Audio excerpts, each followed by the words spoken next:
Dennis Rodman recently talked about having his jersey retired, what it would mean to have his jersey retired by the Chicago Bulls. And so I want to have a conversation today on what should be the requirements to have your jersey number retired by the franchise, as there are a lot of players that were key to certain points of the franchise history that don't have their jersey retired. We're going to talk about that. Plus, we're going to talk about the constant thought process behind some Bulls fans hoping that Jerry Reinsdorf is going to sell the team and why. Probably never going to happen. We're going to get into all that and more right after this. You are now tuned in to Chicago Bulls Central, your number one place for all Chicago Bulls news and content.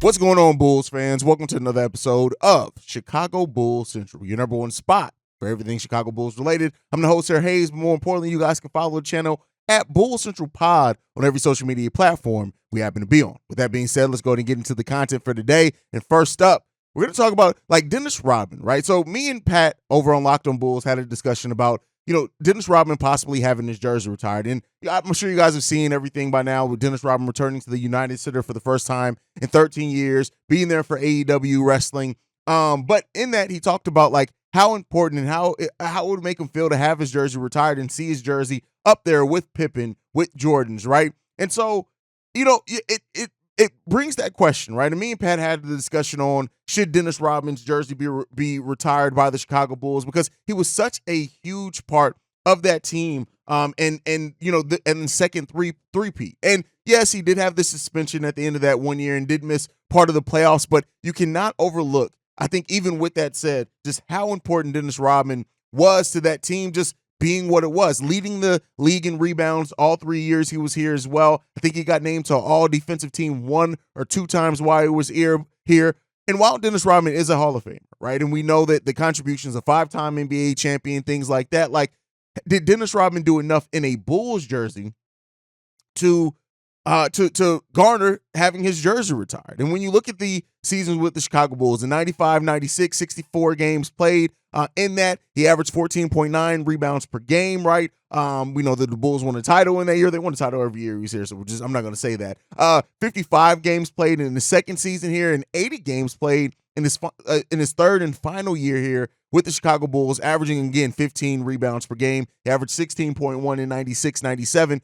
But at the end of the day, Dennis Rodman was a huge part of what the Bulls did. When you look at the playoffs as well, in 96, 18 games played in the playoffs. In 97, 19 games played in the playoffs. In 98, 21 games played in the playoffs, right? And so Dennis Rodman was there, and he was a huge part to the Bulls' success at that point in time. I don't think too many people are going to argue that. And so, you have to ask yourself then, is getting and being a part of the three-peat a big enough accolade for Dennis Rodman to get his jersey retired by the Chicago Bulls? And so while we have such fond memories, especially if you were alive during that second three-peat time, Dennis Rodman, the memories that we have of him are so fond, right? Is that you would automatically almost think, yeah, he should have his jersey retired. And so, while I do think, and even in me talking about the Andre Drummond, Hall of Fame thing, I weigh championships as a huge part. And so being part of a team that won 3 titles in a row, among all the turmoil that we know, what happened with that team during that time, and how Krause was just ready to just blow everything up.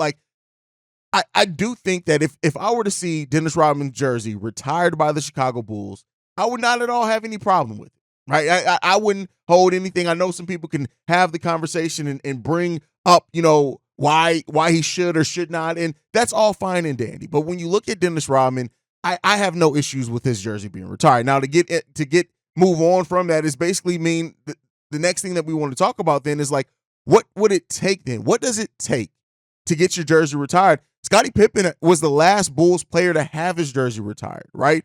And so while you see Phil Jackson and Krause's name up in the bleachers as well, the last one to happen was Scottie Pippen. And so while the Bulls have won no titles since that time, right, you've had players that have had huge contributions for the team that have meant huge parts. Joakim Noah's one. Derrick Rose is one, right? And while Noah hasn't had enough time to go by, people have even made the conversation for Tony Kukoc, right? Why doesn't he have his jersey retired and hanging up in the rafters. He was part of the championships as well, big parts of those. And so when you look at around the sports landscape as well, like jersey retirements are becoming less and less. Like, for example, the Chicago Bears, they will not be retiring any more jerseys. They've already said it. They're not retiring any more jerseys. They may create something like a Ring of Honor type thing or something later on to acknowledge, right, and celebrate players that have retired and been such a big part of that franchise. But like, the jersey retirements are kind of slowly but surely going away unless you're like the greatest of the greats, right? And so I think that adds importance to having your jersey retired. And so, as that type of thing changes and we look at players that we would like to see jerseys hung up in the rafters, I should just say this, I would like the Bulls, if they're not going to retire jerseys, or if the barrier now is you got to be one of the greats, right? One of the greats of all time in basketball, on top of winning us titles, to get your jersey retired, which we'll see how long that holds up once Derrick Rose does retire and what the Bulls do there, right? And because that could open up the floodgates if the Bulls were to retire Derrick Rose's jersey,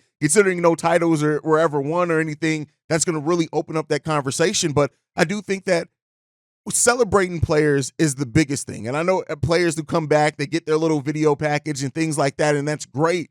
But like, there needs to be something to honor these players, and especially in the UC, right? When you walk in the UC, I want to see something that just celebrates the great players that we've had here in the franchise. And it's been a while since we celebrated a championship level and caliber team. And I don't want to overlook like what that Derrick Rose era of the Chicago Bulls could have been had he never been hurt. But I do think that the Chicago Bulls do need to do something eventually to kind of, just acknowledge some players. And Dennis Rodman is definitely one of those players that I want to see acknowledged and memorialized in some type of way, like in the United Center, even if like they have like a wing or something like that. Like, I would love to see that type of thing. But let me know what you guys think down below. But next up, I do want to talk about this topic, and this has been something that has we talked a little bit over on Locked on Bulls. I know Jamal over at Bull Central recently had a video on it, and I'm not going to go that in depth, right? But it's the concept of, and CF Football Candy, I think is the username, is one of the people leading that charge. And here's what I'll say, right? Jerry Reinsdorf is never going to sell the Chicago. The Reinsdorfs, let me not say never, but in our lifetime, most people who are collectively listening, if you're under the sound of my voice, you will probably never see a time in which the Chicago Bulls are not owned by the Reinsdorfs. And I get the thought process of like, oh, let's boycott games. Let's not go to games. Listen, it's not going to happen, right? And yes, while fans do have the right to boycott and say, let's not spend our money on this product, right? And I'm not saying if that's what you want to do, by all means, do it, right? By every and all means, if that's the way that you want to display your dissatisfaction with this team, or unsatisfaction, whatever is the right word, right? With this team, do it in whatever way that you see fit. I'm never going to poo-poo on that, right? But I do want to put this in perspective. Jerry Reinsdorf doesn't give a damn. Let me just be frank with this. Jerry Reinsdorf absolutely does not care. And the reason why I keep going back to this, right, is keep in mind that billboard. I know a lot of Bulls fans now like to think, oh, well, we did something by that billboard. That billboard ain't did shit, right? It didn't. And even with the Bulls, yes, the ticket sales started declining for the first time in like almost a decade, and then we started seeing change. But even that change took Paxson to go to ownership and basically say, hey, you probably should get somebody else to do this job. Otherwise, they would have stayed the course, right? And keep in mind, even with all that discourse by Bulls fans, Jerry Reinsdorf still, they wanted AK and Eversley to keep on Jim Boylan, right? They wanted them to keep an open mind in regards to that. I think is the exact phrase that was given. The fact of the matter is this, right?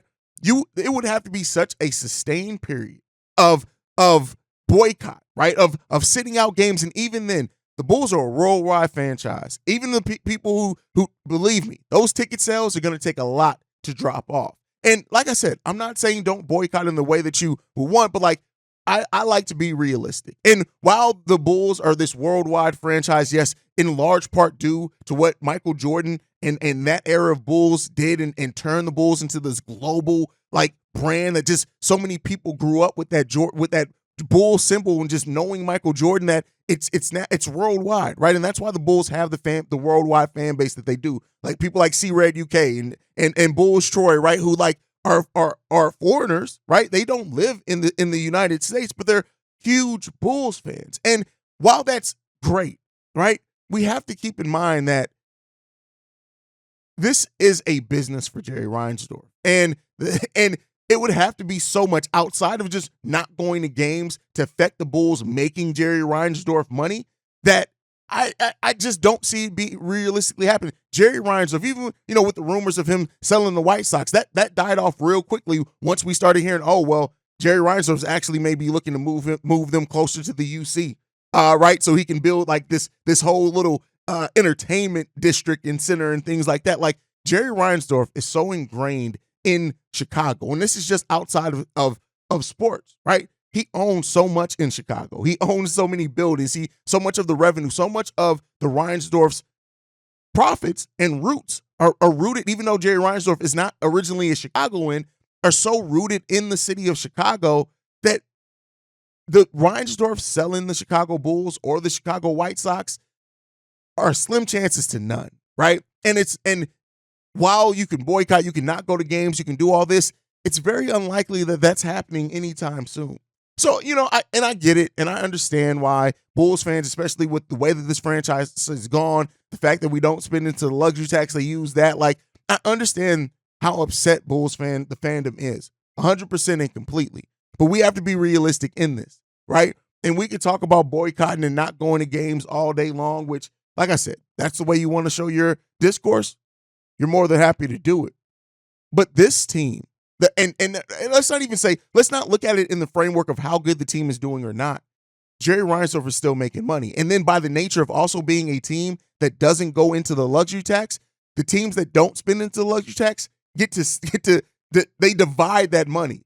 The chances of Jerry Reinsdorf selling the Chicago Bulls in our lifetime is slim to none. The best chance that we have is to hope that Michael Reinsdorf, when he does fully take over the team, which he's running most of the day-to-day now, from what we've heard, is that Jerry's taking a bit of a step back. It's like Succession. He's still in the background. I'm still calling most of the shots, but like the biggest hope that we have is that Michael Reinsdorf being younger, maybe being somebody who is more ingratiated to Chicago Bulls and the fandom and as a whole, right? Because he grew up with it.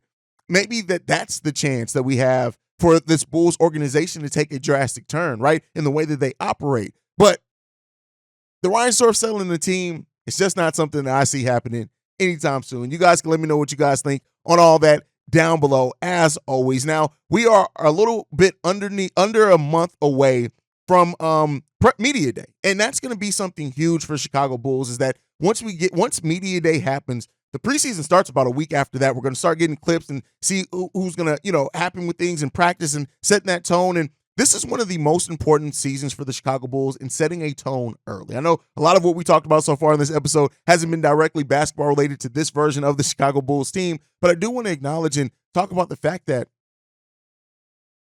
training camp is so important for this Bulls team, because this Bulls team needs to do something they have not done for the last 2 years, and that's set a culture, right? That set a identity.